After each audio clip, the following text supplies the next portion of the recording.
The AC unit hummed louder than the traffic outside. We crashed at a roadside motel off I-10 after dinner at Dee's sister's place. Beige walls, cigarette burns on the knit stand, 2 cups with some hotel logo half scratched off. I was already dressed before the sun made it through the heavy curtains. David was in the parking lot, bent over the front of the car, phone pressed to his ear. I didn't hear the words, but I knew the tone. Quiet but not careful. The kind of voice people use when they think they're owed something. He said he was checking the lights. I nodded and didn't ask questions. Not because I believed him, but because I didn't feel like playing that game at 7:30 a.m. Drank motel coffee from a foam cup while he scrolled through emails at the desk. He barely touched his cup, just tapped his screen and scratched the back of his neck like he had a deadline that didn't include me. The silence wasn't cold. It was hollow, like 2 people waiting for an elevator they didn't want to get on together. I'm gonna swing by Monica's before we head back, I said, tying my hair up. Monica doesn't live in Florida. He nodded, finally sipping his coffee. Text me when you're headed back. No kiss, no eye contact. Just a shared agreement not to make a scene in a parking lot surrounded by RVs and diesel pickups. I drove. For a while without music. Past truck stops, fruit stands, faded billboards selling legal weed in Georgia. Somewhere around the state line, I pulled off at an auto center. My back tire had been making a weird sound since Tallahassee, and I figured maybe now was the right time to pretend I cared. The shop was small, not one of those flashy chains with TVs and free popcorn in the lobby. Just 2 bays, a dog dish by the door, and the smell of rubber and grease. I asked the guy at the desk if someone could take a look. That's when I met him, Lucas.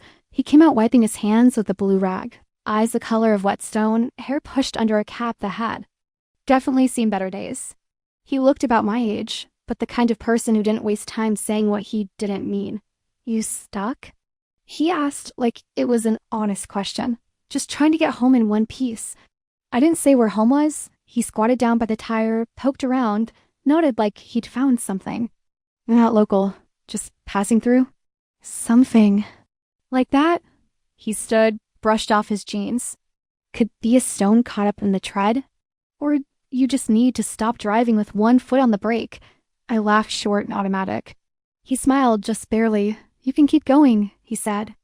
But I'd take the loop through Worthington instead of getting back on the 10. Better roads, less state troopers. Appreciate it.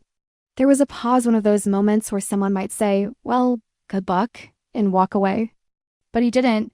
If you get turned around, call the shop, he added. Numbers on the door. I looked at the door, memorized the digits. Just in case. Thanks, Lucas? I guessed, reading his name off the embroidered patch on his shirt. He nodded. And you? Rachel. He didn't ask more. Just gave a small nod, turned back toward the bay, and disappeared into the shadows of the garage. I didn't call Monica. I didn't turn back toward the highway either. I drove the loop he mentioned, windows down, radio low. It was the first time in a long time I didn't feel like I was rushing somewhere.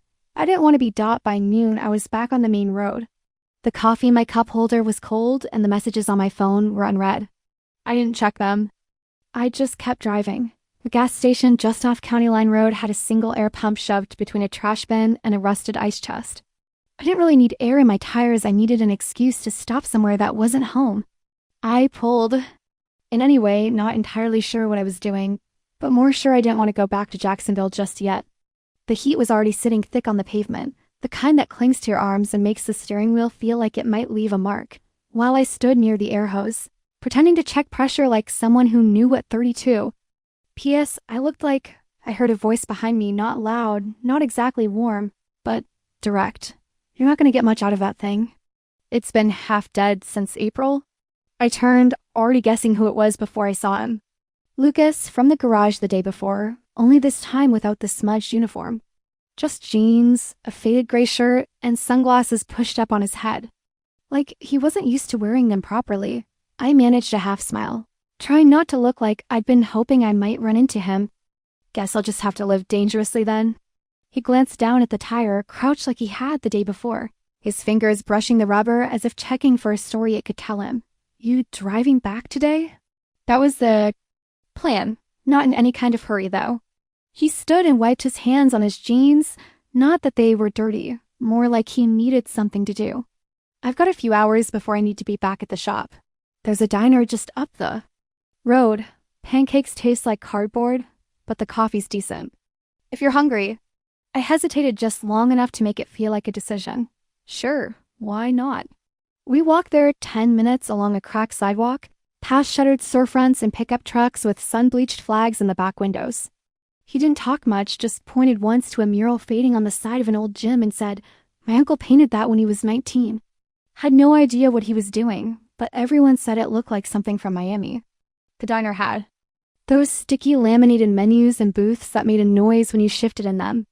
Lucas ordered black coffee and a slice of pecan pie without asking if I wanted anything first, and somehow that felt more honest than the forced politeness I'd grown used to.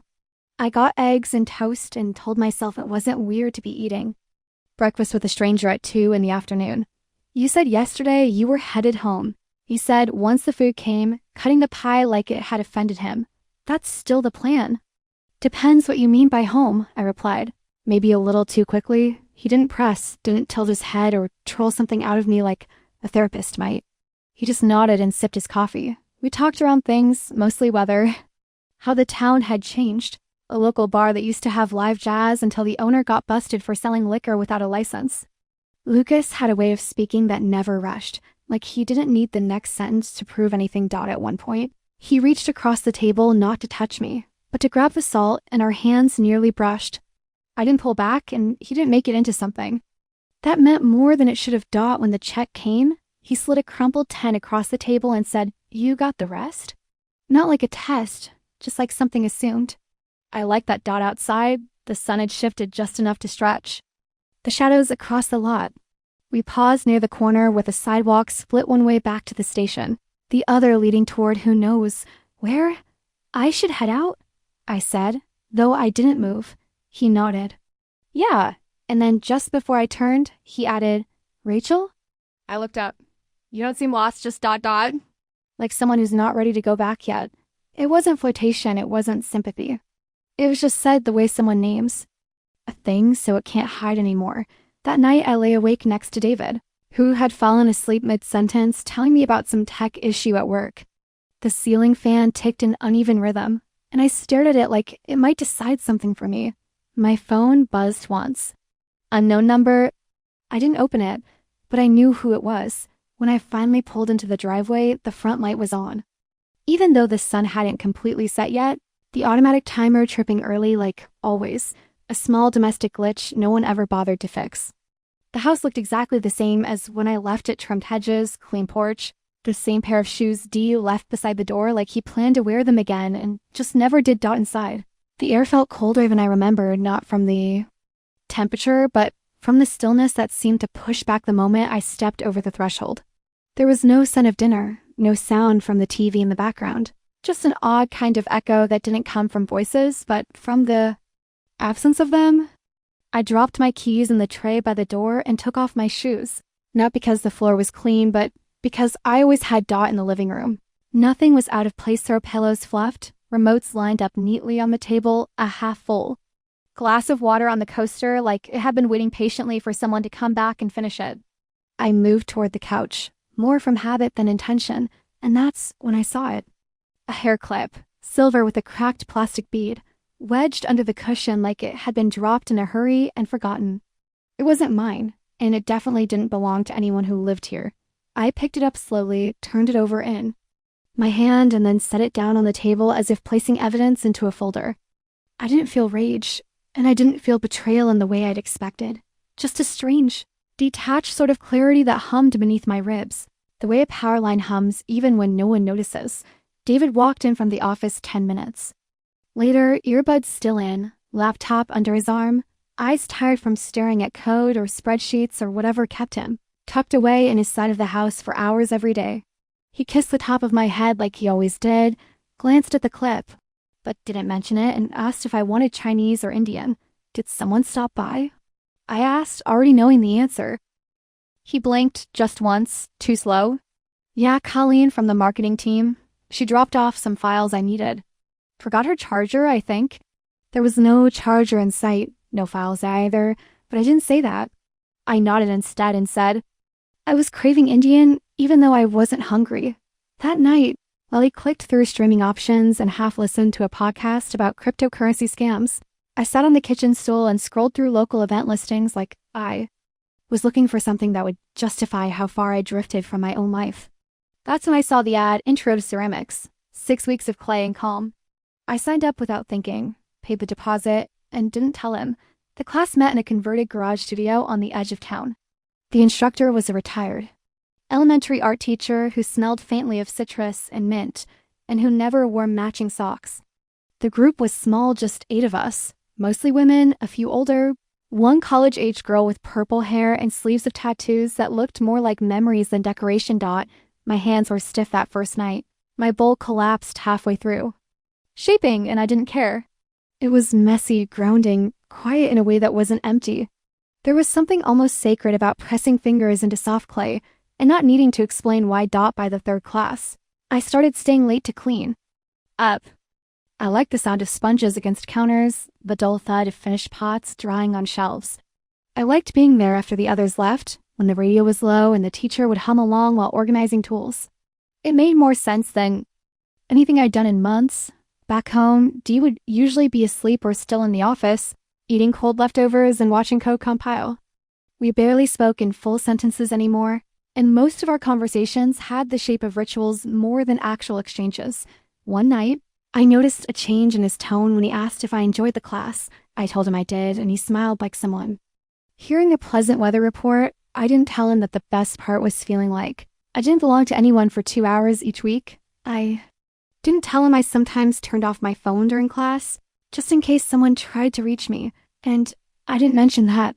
After the 3rd session, I drove home the long way through Worthington Road past a small garage where the lights were still on, and the bay doors were half open, because I knew whose shop it was, and because part of me hoped I might see him again.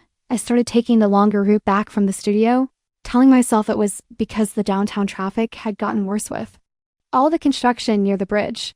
Though the truth was simpler and more deliberate, I knew that Worthington Road would take me past the auto shop where Lucas worked. It wasn't exactly on the way, but not far enough off it to feel suspicious. At least not in a way I couldn't justify if ever asked.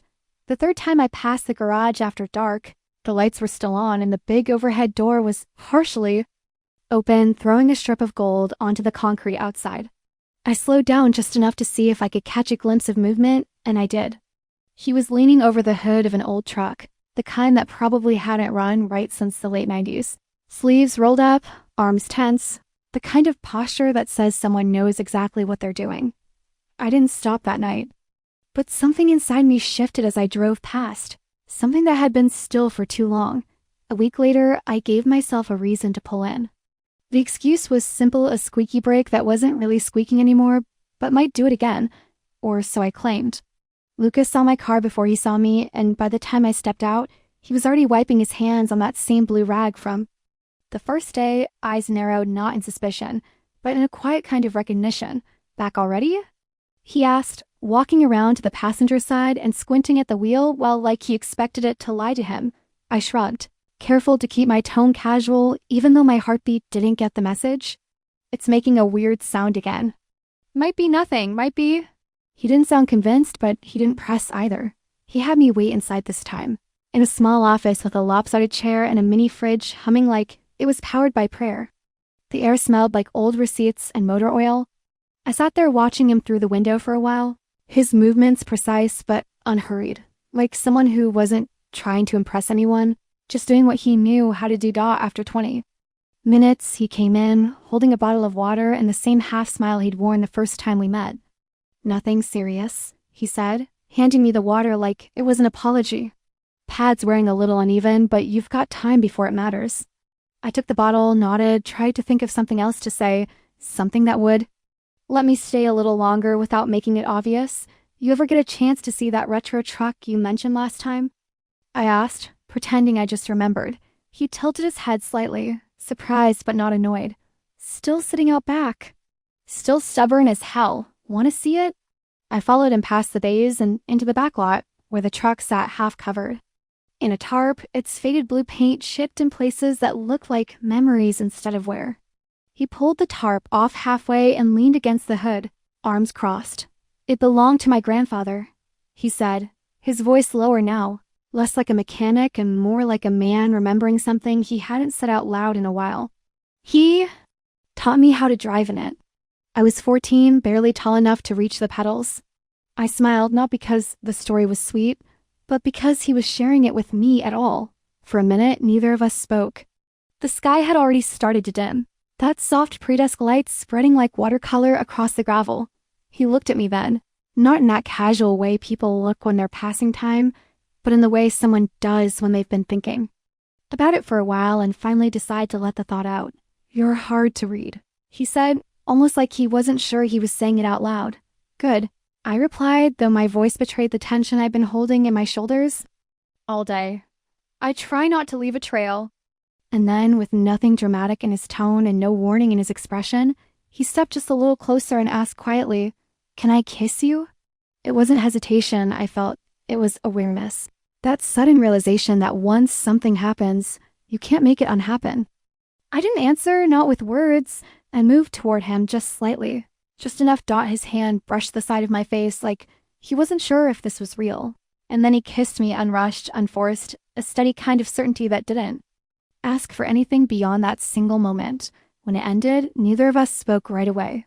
The wind picked up slightly, and he looked down at the gravel like maybe it held the script for what came next. "You should get going," he said, and I nodded, because he was right. Back in the car, my hands stayed on the steering wheel long after I'd started the engine. Didn't turn on the radio, I just drove home with the taste of someone else's truth still lingering on my lips. The drive home felt longer than usual, though traffic was light and the roads were familiar in that way where you don't really notice the turns anymore. I didn't rush, didn't weave through lanes like I usually do when I'm late or irritated or pretending to be either. Instead, I kept a steady pace, not slow enough to draw attention, but not fast enough to seem like I wanted to be anywhere at all.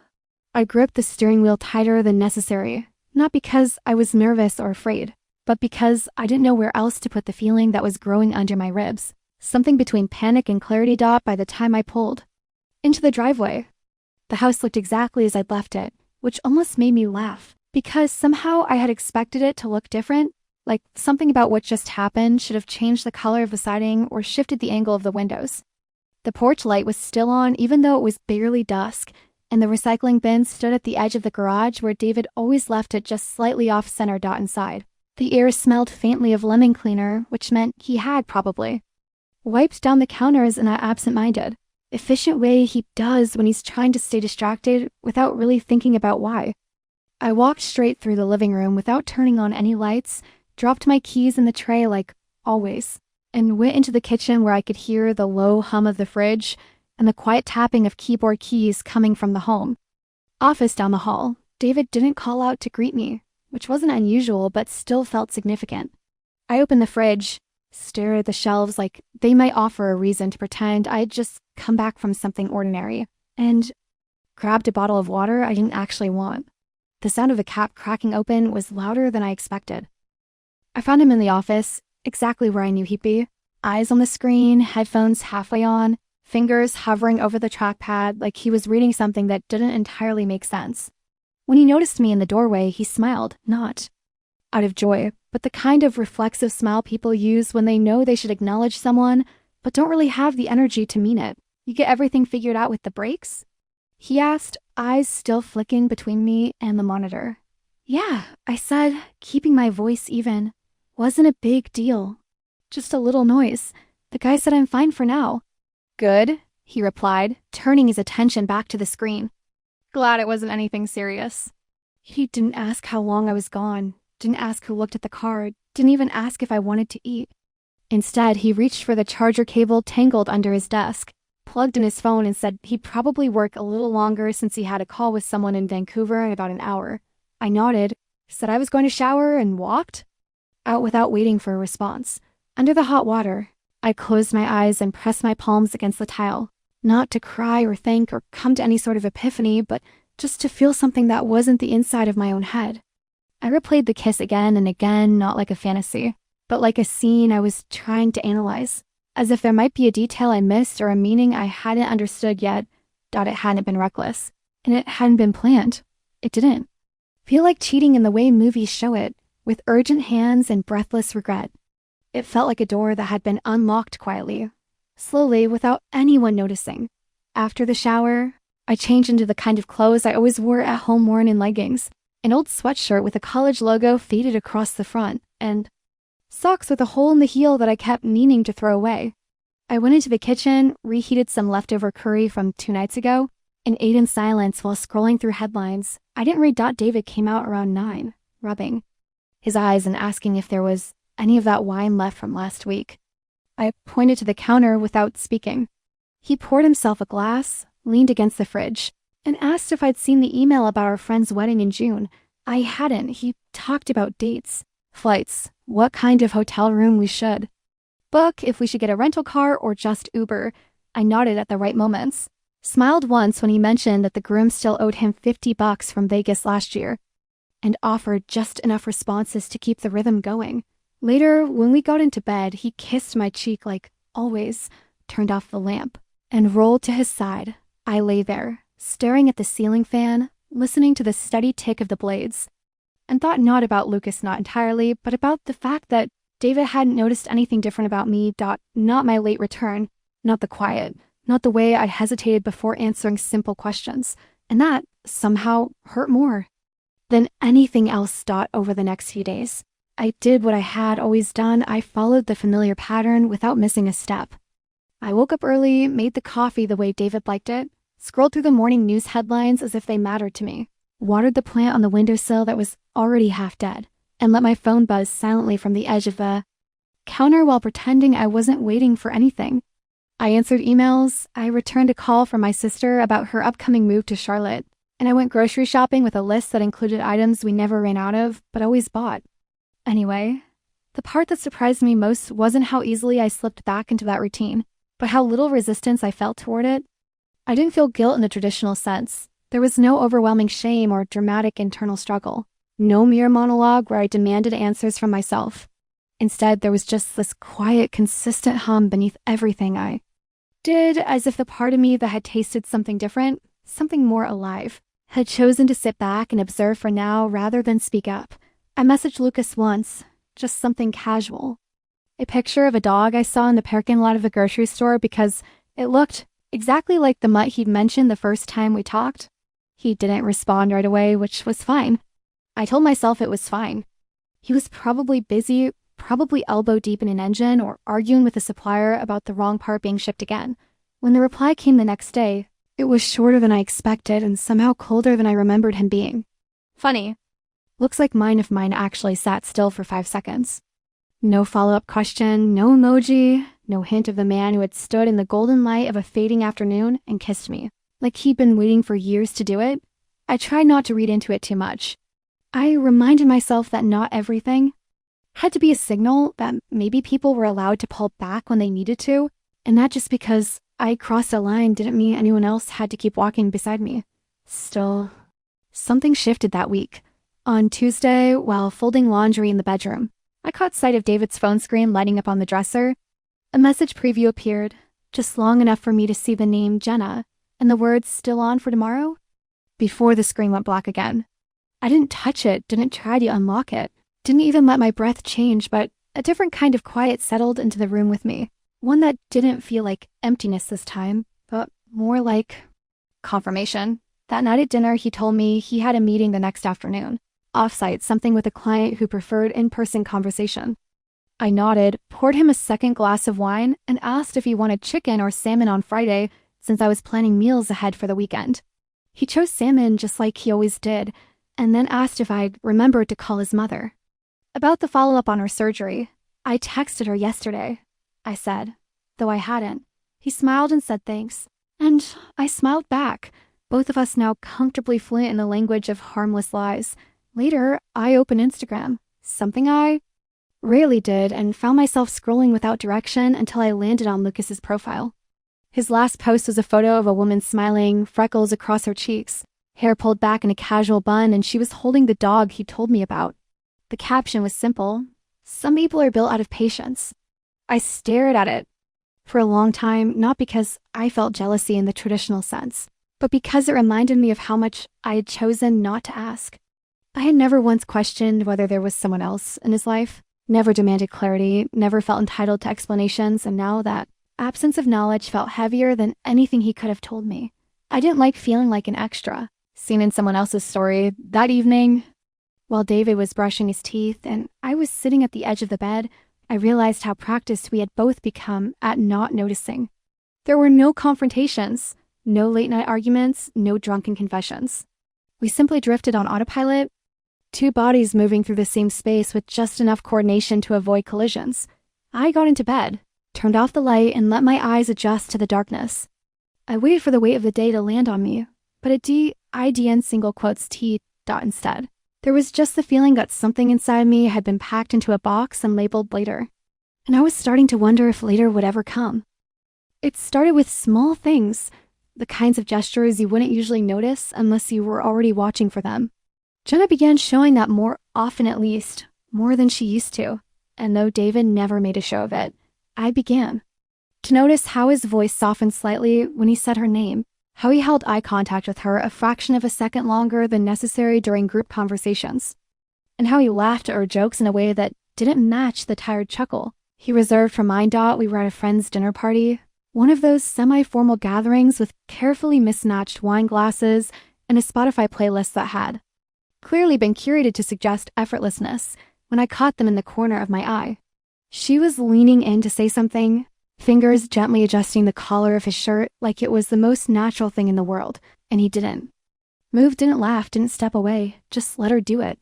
His hand rested lightly on the back of her chair, and even though he wasn't touching her, the space between them was charged in a way that felt louder than any physical contact. Someone across the table asked me a question, something about a new Mediterranean place opening near the beach, and I answered without remembering what I said, because I was too busy noticing how Jenna's lipstick had smudged slightly and how David was pretending not to notice it at all. Later that evening, as people began to filter out and coats were gathered, she dropped her keys near the hallway table. David bent to pick them up before she could and offered to drive her home, explaining that she'd had 2 glasses of wine and it was no trouble at all. Jenna hesitated just enough to make it look polite, and then accepted with a grateful smile.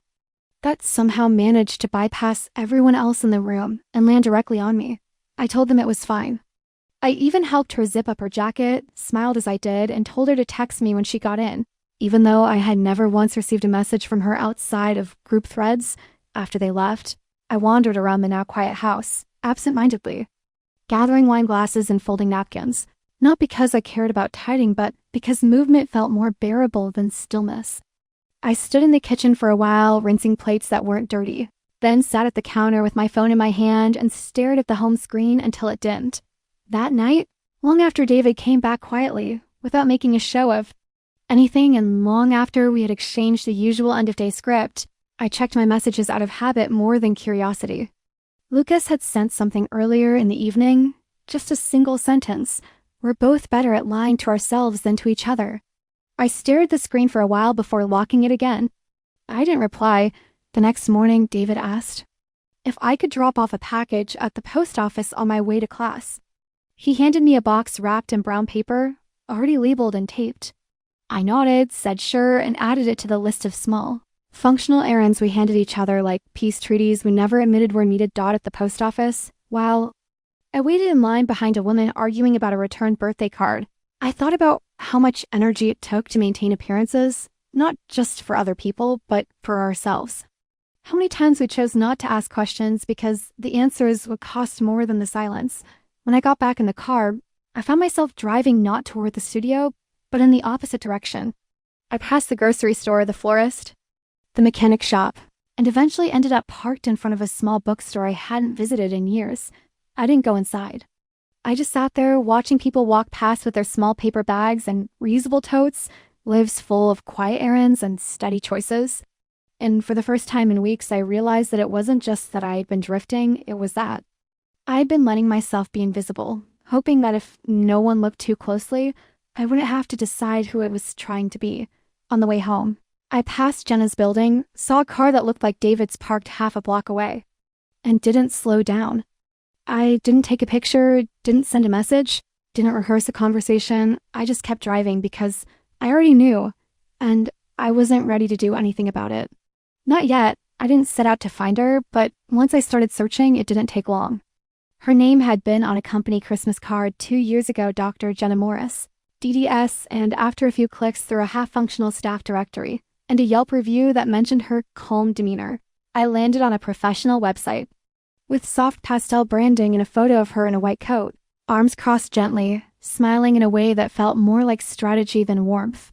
I scrolled past the insurance info and patient intake forms until I found the About section, where it listed her hobbies, yoga, sustainable gardening, and quiet weekends with her golden retriever, Baxter.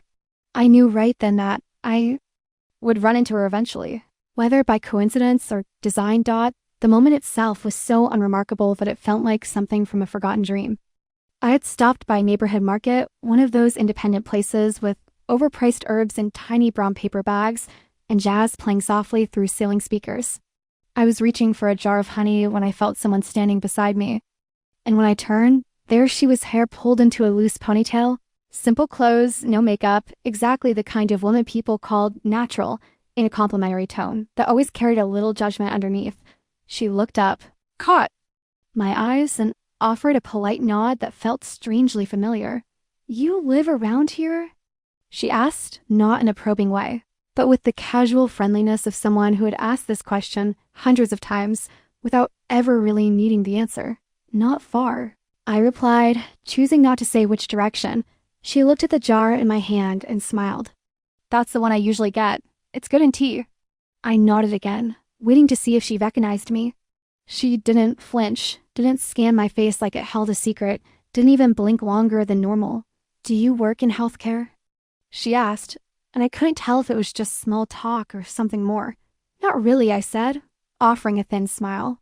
"I do ceramics. Well, I just started, still figuring it out." "That sounds peaceful," she said, eyes flicking, briefly to my left hand before moving back to my face. I always wanted to try something like that, but I'm terrible with anything messy. There was something in the way she said it, almost too polished, too rehearsed, like she knew she was being watched and wanted to appear both honest and harmless. I was about to respond when the cashier called out, asking if either of us had exact change for a 10. Jenna raised a finger, rummaged through her purse, and handed over a 5 and a few coins without breaking eye contact. "Always overprepared," she said with a little laugh, as if offering a glimpse into her personality. I watched her walk out, her canvas bag hanging from one shoulder, her back perfectly straight. She didn't look back. That should have been the end of it. I had what I needed, proof, or at least proximity to it. But instead of feeling righteous or vindicated, I just felt tired. The kind of exhaustion that comes from knowing too much and doing nothing about it. I didn't mention the encounter to anyone. When David asked later that night how my errands had gone, I said fine and handed him the honey. He used it in his tea, said something about it tasting different, and I nodded like I never heard that sentence before. The next morning, I opened Lucas's message thread again, rereading his last words and wondering if he had meant for them to land with that much weight. I typed out a reply, "You were right," then deleted it. I typed again, "It's worse when they lie well," and deleted that too. Eventually, I closed the app and stared at the wall until the dog next door started barking and snapped me out of it. I took the long route to the ceramics studio that day, driving through neighborhoods I hadn't visited in years, passing playgrounds and churches and houses with wind chimes that moved just enough to make a sound you could almost miss. I pulled into the parking lot early and sat in my car for 15 minutes, watching my classmates shuffle in with their bags of half-finished projects and cracked mugs they'd pretend were meant to be organic. During class, I worked quietly, shaping a bowl that wobbled more than it should have, letting the clay lean into its imperfections instead of correcting them. My instructor walked by, gave me a small nod, and said, "Sometimes the flaws make it more interesting." I didn't answer. I just kept turning the wheel, watching the shape take form. Because at that point, I wasn't sure what counted as a flaw anymore, and I wasn't convinced I wanted to fix anything at all. The night before David's trip, he packed like he always did, precisely, methodically, as if even his socks needed to be aligned in perfect symmetry to make the drive smoother. He didn't ask me to help, which was typical, and I didn't offer, which was new. I watched from the hallway, leaning against the doorframe with a mug of tea I hadn't touched in 10 minutes, listening to him explain how the weather was supposed to shift and how his mother might need help organizing her medication again. He spoke in full, detailed paragraphs, but it all sounded like narration from a show I no longer watched. Just background noise filling a space where meaning used to live. When he kissed me goodbye in the morning, it was with the kind of casualness that comes after years of repetition, a small press of lips against my cheek. Warm but distant, more acknowledgement than intimacy. I stood at the front door for a long time after he left, the echo of the deadbolt clicking still ringing in my head. Not because it was loud, but because everything else was too quiet. I wandered through the house without direction, running my hand along the backs of chairs, the edge of the piano no one had played in months, the chipped corner of the kitchen tile that I kept forgetting to fix. The house didn't feel empty. It felt like it had been holding its breath for so long that even I had forgotten what exhaling sounded like.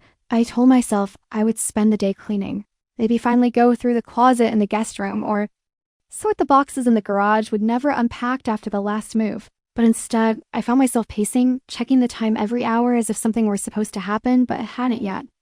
I scrolled through old conversations with Lucas, fingers hovering over his name, rereading the lines that once felt like openings, and now just felt like paper doors I wasn't sure I had the right to knock on again. At some point, I walked out the front door without grabbing my purse, slipping on the first pair of shoes I saw by the door.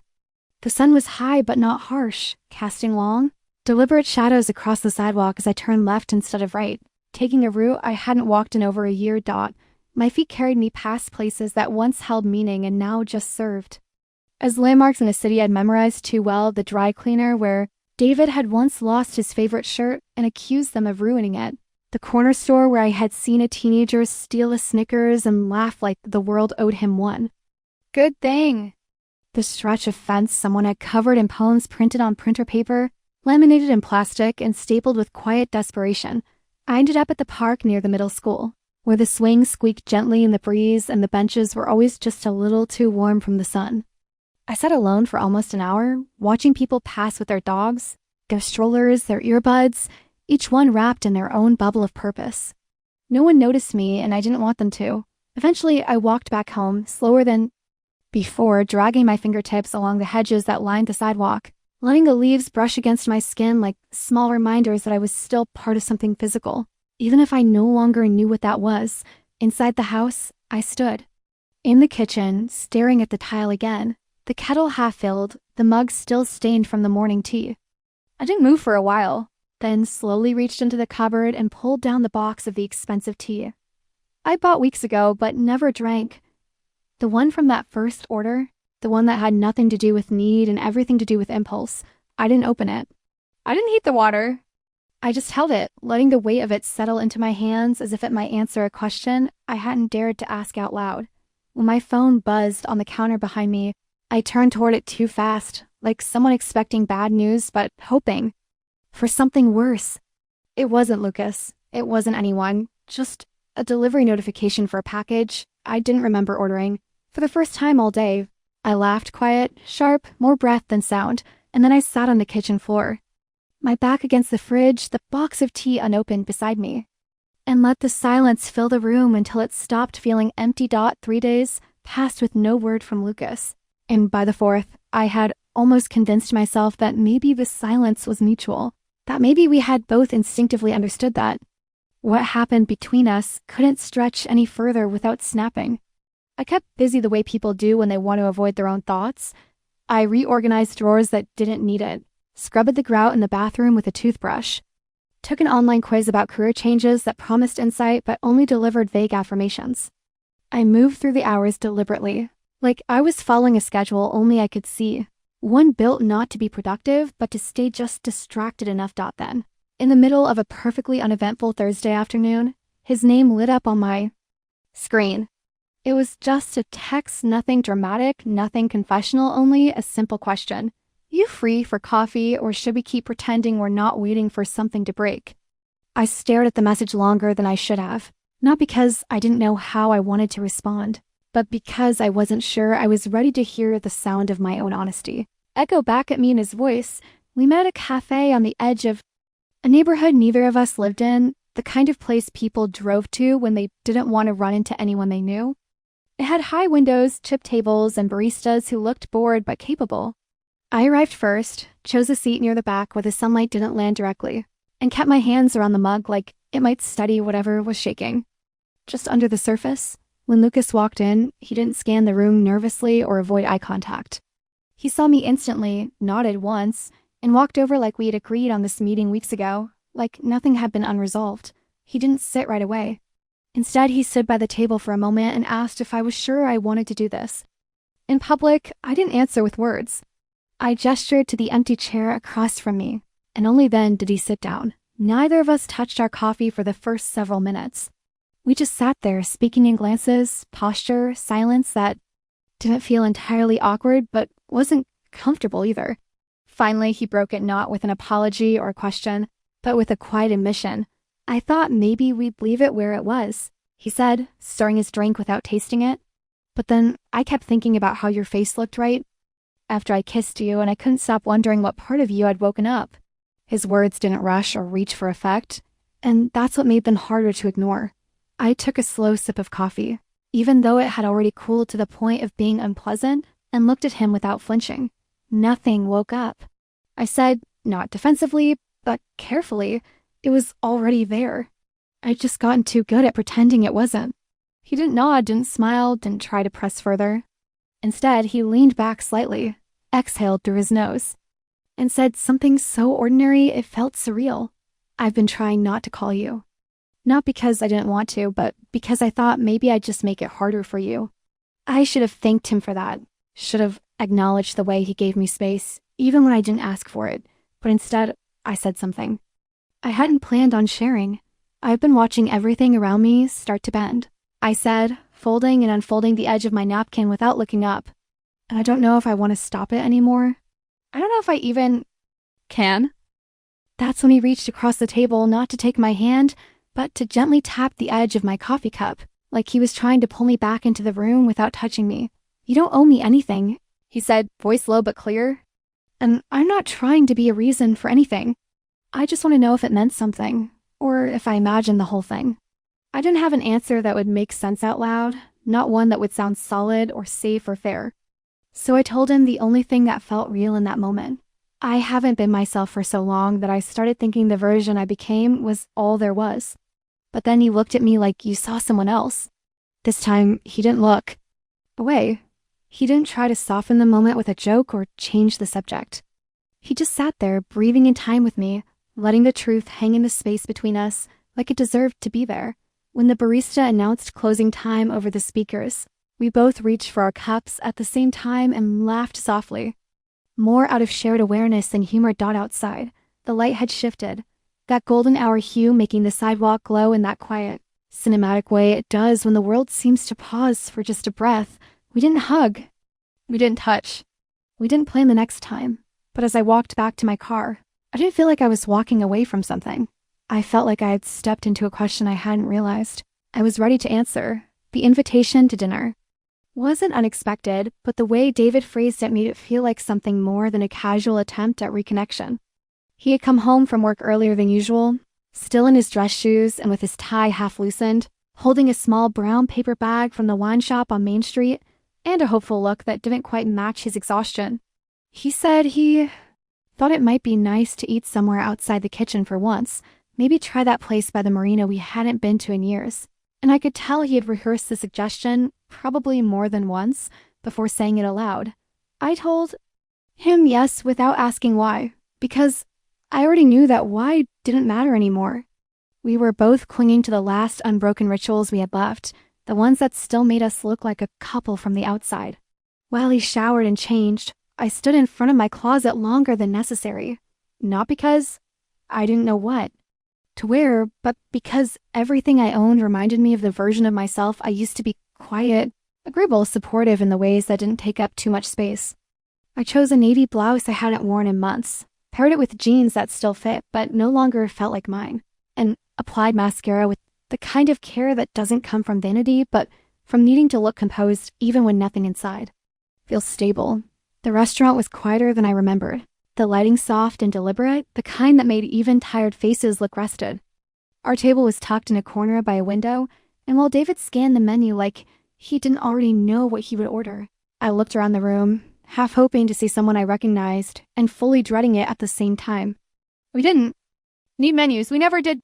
We'd been coming here for anniversaries and obligatory celebrations for over a decade, always ordering the same things, always complimenting the food in the same phrases. He asked me about my week, and I gave him a version of the truth that included pottery class and a book I hadn't actually started reading, leaving out the parts that mattered, the ones that would complicate the rhythm of our practice civility. He told me about a client who had backed out of a project and how he'd spent 2 days reworking a pitch just to keep the team's morale up. I nodded, asked the right questions, smiled when he did, and laughed at a joke that didn't quite land because that's what you do when you're trying to hold something together that already knows it's coming apart, halfway through the meal. He set down his fork and looked at me in that careful way people do when they've decided to stop pretending. He didn't raise his voice, didn't lean forward dramatically. He just asked quietly if I was happy, and the way he asked made it clear he already knew the answer. I didn't say anything for a few seconds, not because I didn't have a response, but because all of the ones that came to mind felt either too cruel or too dishonest. Eventually, I told him I wasn't sure, and he smiled in that tired, defeated way that doesn't come from anger, but from realizing something you suspected is finally true. He said he appreciated the honesty, even if it came late, and that he'd rather deal with the truth than keep walking in circles around a silence neither of us could fill anymore. On the way home, we barely spoke, the car filled with the low hum of the heater and the occasional click of the blinker. He drove with both hands on the wheel like he always did, and I kept my gaze out the passenger window, watching the city lights blur into soft shapes I didn't try to recognize. When we pulled into the driveway, he turned off the engine but did it move? Just sat there for a few seconds before finally saying that he didn't know what we were anymore. I didn't correct him, didn't offer reassurance or denial, because the truth was, I didn't know either. That night, he reached for me in bed, not forcefully, not with desperation, but with something gentler, more uncertain, like he was trying to find his way back to something familiar without knowing where to begin. I let him touch me, let his hands move across my skin like he was searching for the version of me he remembered, and I responded just enough to keep us both from feeling completely alone. When it was over, he whispered goodnight into the space between us, his voice barely audible over the hum of the fan, and I lay still, eyes open, listening to the sound of his breathing as it settled into sleep. I didn't cry. I didn't think about Lucas. I just stared at the ceiling and wondered how many people in the world were lying in beds with someone they loved out of habit instead of choice. And for the first time, I wasn't sure which one of us I felt sorry. After that night, the air between us shifted not in a dramatic way that you could describe to a friend, but in the subtle, unspoken rhythm of people who had run out of stories to tell each other. David didn't bring up the conversation from the restaurant, and I didn't ask whether he was pretending it hadn't happened or simply didn't know what to do with it. We returned to our usual patterns, each step slightly misaligned, like dancers who had once known the choreography by heart but now moved out of sync, each too polite to admit they had forgotten the steps. He made coffee every morning just like he always had, setting my cup in its usual spot, adding the splash of oat milk he remembered I preferred, and asking if I wanted anything from the store before he left. I answered with automatic precision, thanked him, and smiled with the kind of practiced ease that made everything seem intact from a distance. I filled my days with ordinary tasks, organizing drawers that didn't need organizing, refolding towels that were already neat, and refreshing my inbox as though something unexpected might arrive that would suddenly make sense of everything. That felt disconnected. Somewhere during that week, I started leaving the house more often, not because I had errands, but because the quiet inside had begun to feel heavier than noise. I walked aimlessly through neighborhoods I hadn't visited in years, circling blocks where children played without noticing me, passing storefronts with flickering signs and grocery carts abandoned near curbs. I avoided places where I might run into familiar faces, choosing side streets and narrow paths that allowed me to vanish into motion. I didn't see Lucas during those walks, which is both a relief and a disappointment I wasn't prepared to admit. I kept expecting to see his truck somewhere, maybe parked along the curb near the hardware store or idling near the back lot of the garage, but it never appeared. I didn't text him, didn't open our message thread, didn't check whether he'd been active on the app we used to joke about. But despite that surface-level restraint, I still thought about him constantly, not in the way I had at first. Not as a source of possibility or escape, but as a kind of unresolved equation I couldn't stop trying to solve. I found myself remembering tiny things, the way his voice dropped when he was about to say something honest, the way he never rushed. His movements even when he was late, the way he had looked at me after that kiss, like he didn't need anything more than that moment. Those memories didn't burn like guilt or ache like longing. They just stayed quietly anchored beneath everything else. Impossible to ignore even as I tried to move forward. One morning, I opened the delivery app not to order anything, not even to pretend I might, but simply to see the layout, the familiar interface, the list of items I used to add without needing them. I scrolled through the options, paused on the tea I'd once ordered without thinking, and stared at it long enough for the screen to time out. I didn't place it in my cart. I didn't even tap on it. I just let the image sit there, a quiet symbol of a moment that had unraveled something in me that couldn't be rewound. David noticed I'd been quieter than usual, and one night while we sat side by side on the couch each, pretending to be invested in the documentary he had chosen, he paused the screen and turned toward me. His expression wasn't angry or accusatory. It was simply tired in the way people look when they're finally ready to acknowledge what they've known for some time. "I know something's not right," he said, voice low, not out of secrecy. But because louder words might have broken whatever peace we had left, I didn't answer immediately, didn't rush to fill the silence, because we had spent too many years filling it with the wrong things. When I finally spoke, my voice came out steadier than I expected. "I don't think I know how to be in this anymore, and I don't know how to leave it either." He sat with that for a moment, neither confirming nor denying, just breathing beside me like someone who had finally decided not to interrupt the truth. We watched the rest of the documentary without pressing play. The screen stayed frozen on a still frame of an ocean tide pulling away from the shore, the time stamp in the corner blinking quietly like a heartbeat we no longer followed. That night, I slept on my side of the bed, facing the window, letting the distant sound of a neighbor's wind chimes fill the gaps between breaths. I didn't cry. I didn't dream. I didn't expect anything to feel different in the morning. And when I woke up to the same silence that had been waiting for me for months, I realized that stillness wasn't a pause. It was an answer.